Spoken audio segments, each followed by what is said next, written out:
Hello guys, আসসালামু আলাইকুম। আমি নোমান। কি অবস্থা সবাই, কেমন আছেন? আশা করি সবাই ভালো আছেন।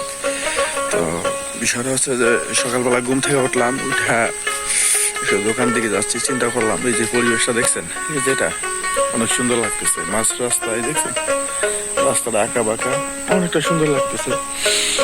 এই জন্য বললাম যে জিনিসটা আপনাদেরকে দেখাই যে কতটা সুন্দর লাগে আর কি।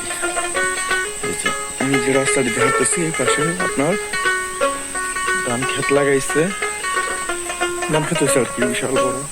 ওই যে নেট দেওয়া দেখতেছেন, ওইটা একটা প্রজেক্ট, হয়তো আপনার মাছের একটা প্রজেক্ট। তো আর একটা জিনিস খুব ভালো লাগছে, কোনটা জানেন? ভালো লাগছে যে আপনার এই যে পাশটা দেখতেছেন, এটা হলো খাল গেছে, মানে আপনার এই খালটা আপনার অনেকটাই সুন্দর লাগে, এখানে পানি টানি নেওয়াটা সুবিধা আর কি। তো প্রকৃতির একটা সৌন্দর্য দেখাইলাম যে আপনারে, যে এই জিনিসটা খালটা থাকার কারণে এইদিকে এই ধানগুলা হইতেছে আর কি। যদি খালটা না থাকতো তাহলে আপনার এই ধানগুলা হইতো না। মানে এই জিনিসটা অনেক সুন্দর লাগে, চিন্তা করলাম আপনাগুলো দেখাই, এর লেগে আর কি।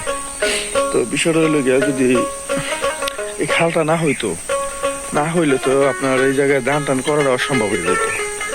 আল্লাহ পাক রব্বুল আলামিন যা করে বান্দার ভালোর জন্যই করে, আমি এটাই সবসময় মনে করি। তো ঠিক আছে, সবাই ভালো থাকবেন। সকালবেলা আল্লাহ যেন সারাটা দিন আপনাকে ভালো নেয়। ভালো থাকেন। আসসালামু আলাইকুম।